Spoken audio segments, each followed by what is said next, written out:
little bit about Kundalini Yoga and how it came to the West? Kundalini Yoga is an ancient science that goes back thousands of years old and originated in northern India. For many years, thousands of years really, it was kept secret and only taught to those people who served the teachers for many years, and then the techniques were distributed to those students one by one.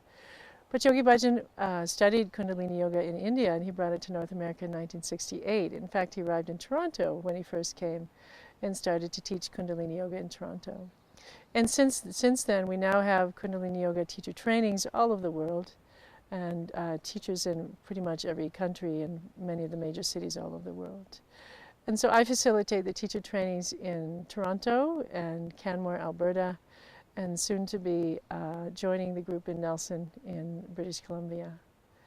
And the Kundalini Yoga Level 1 teacher training is an amazing experience for students to go through to really discover themselves. Many of them say that they've come home. At some point during the training they say, "This is amazing, I feel I've really come home." And that coming home is only a relationship that their mind and their body has with their soul. It's sort of that communion with oneself has been made. And in Kundalini Yoga we have many mantras like Satnam, which is truth is my identity. So that true, essential truth of all the ages lives within us as well as all around us. And through Kundalini Yoga we access that truth and that wisdom that is within. And Kundalini Yoga is a little different from many other forms of yoga in that we use mantras, sacred sounds that have a particular vibrational structure that affects our mental, emotional, physical, spiritual structure as well as a template. It's a wonderful vehicle to uplift our consciousness with the use of sound. We also have the physical postures that are used in traditional Hatha Yoga, but often those postures are accompanied with movement and rhythm. So we might sway the spine, move the spine back and forth, or twist back and forth, or have a flowing motion to a particular asana, combined with breath.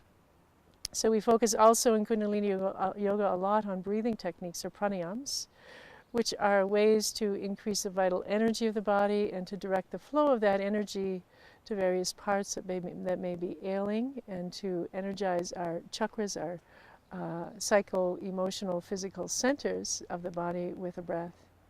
But the overall goal of Kundalini Yoga is really to come home to oneself, to access the God, the goddess within, and then to take that newfound realization, connection, and energy to go out into the world and serve. And these teachings of Kundalini Yoga are more important now than ever before, because the world needs them. They were kept hidden for so long, and now their time has really come to be born into the world. And the vibrational level of humanity now is such that it can receive these teachings.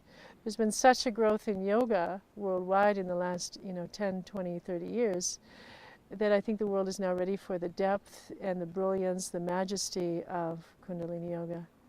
And so I'm really proud and honored and privileged to be part of this legacy, to be able to offer this course and these teachings to those who want to receive them. Sadhana.